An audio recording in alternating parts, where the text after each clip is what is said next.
My name is Marvin XFiles, and today I will be doing a series review called the Eternaut. Like, for some reason, I wanted to check out this series. It comes out on Netflix. It came out, I believe, 4 days ago. I'm not sure of the days, but the Eternauta, this story focuses on this group of survivors, and they have to protect themselves from this alien invasion. And this story takes place up in Argentina. The whole time I'm watching this Netflix series, and I'm like, why aren't their lips in sync? And then I'm like, oh, and then I kept on hearing Argentina. So this horror sci-fi series takes place up in Argentina. And I didn't know, but it's a comic book, I believe. And I'm like, okay. And Netflix had picked this up and created a series, drama / horror. It reminds me of World War Z and also The Walking Dead, but lower quality of it. I mean, this series, my God, our main protagonist is I believe his name was Juan. Hold on, let me see. It's Juan. Yeah, Juan. Our main protagonist is Juan, and he goes through, I want to say he have these episodes. And all of his life, he had it hard, and he was also a Marine. So and he get that PSTD, I believe it's called. Yeah, PSTD. And he get these flashbacks, and it really affects him from time to time. Now Juan is my favorite character out of the whole group. He is the one that actually stands out, and you get more of a background from his character, Juan, because he is our main focus. He is our main protagonist. He and we follow his journey as a Argentina war veteran, and I thought that he stood out the most. And then it was this guy, he was into science. I forgot the guy name. He was also good too. Chorcos is his name. He was good. He was, I believe, a family member. He was the uncle, I believe, and he was good too. Those two were my favorite character. And my only thing about the Eternaut is that those aliens. I like the aliens. I thought the aliens, it was a great idea. It was a new threat. It was something that brought a little bit more spice to the story. And it had to have these hazardous suits. I liked it. It was great. It was fantastic. And the whole environment was good. I felt that it was great. It was fantastic.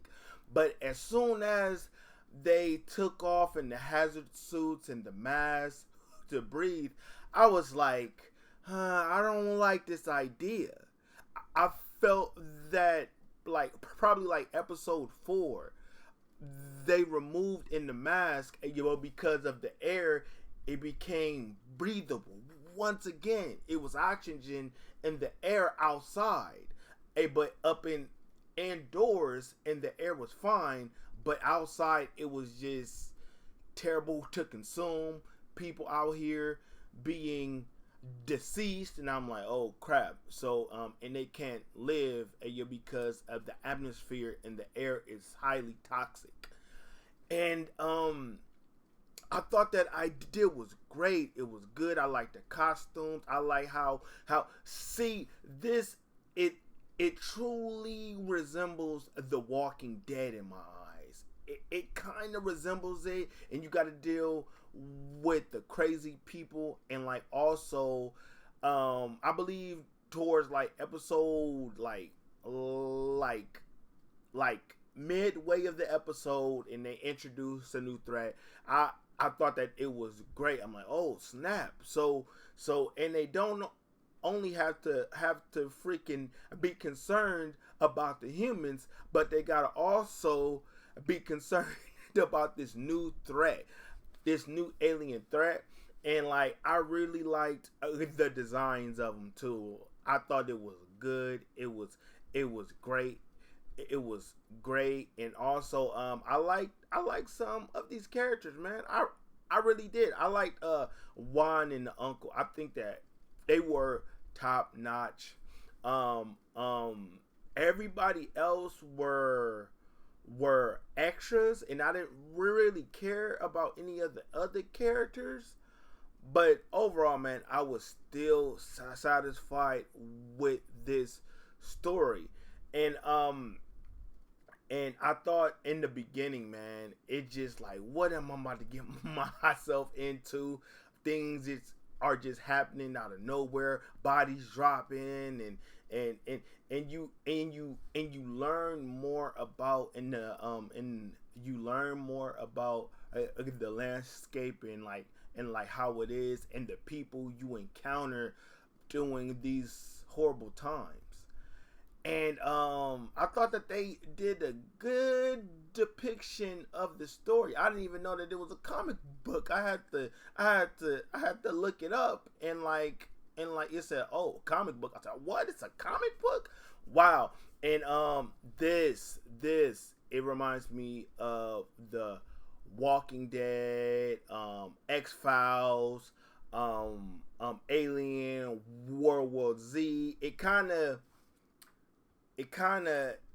gets its aspiration from those sci-fi horror movies in my eyes, and they implemented their own thing up in this Eternaut thing, which is fantastic. I thought it was great. I thought it was like, dang, man. See, I be telling people, up in the real world, you must know. You need to be competent. You have to be. If you are not useful to the group, we have to dispose of you. You got to be useful in some type of way. And I keep on telling people that up in the real world, we will never know, but when the apocalypse will happen, up in any moment or like any time. And I be telling people this: be ready at all times. You need to pursue to be the best person of yourself. Learn new skills, pick up a trade, learn how to communicate, learn how to freaking wield a weapon, learn how, but when it comes to a time, but where violence is needed, you need to act upon it. And this, it reminded me of those things. This and The Walking Dead and Dawn of the Dead and all that. It reminds me of that. And I like these types of stories. I thought the idea was great, fantastic, but my only thing is when the air, it became non-toxic. Like, I thought the story really fell apart at that point, and then I was like, dang, where did that come from? Like, why did they do that? I like the mask and how that people they would try to like be like very hostile. Oh, and you got this rare item, I need it. I like that. It reminded me of The Walking Dead. It reminded me of it. So like, I was like, okay, cool. I like that. So I thought that it was good in the ending, and then they did the whammy of the blah blah blah happening. And I thought that the ending, it was good. It was great. And I was like, dang. And the ending of the Eternaut was just crazy. I don't know if I'm pronouncing it right, but it's a Netflix series. And I thought that the ending, I wanted more. It ended so shortly, only 6 episodes. I thought that it would be at least 12. But I understand that they need to like see if that this show deserve a season 2. And me, I think it deserves a season 2. I truly do. This show, it deserves a season 2. But the only thing is, when they took off their mask in the story, it begins to like to like dwindle, and I was like, dang, this was getting excellent, and like it fell apart, and then the other thing happened. I said, okay, and you caught my interest, and then the other thing happened. Like, oh snap, and that's what it's about. And this person had been compromised, and I'm like, oh snap, this. It was good. It was great, and the cliffhanger was just awesome, man. It was awesome. It was great. And for Argentina, live action sci-fi horror drama series, I thought it was good. So if I have to give this bad boy a grade, I would give it a C plus. This gets a C plus, and I want more of it. I need more of this. I need it. I like the concept of this, and like I need to see a season 2. Good job, Netflix. I give this a C plus. My name is Marvin XFiles. If it doesn't got that X, that stamp isn't real. It isn't authentic. 2 fingers. Peace out.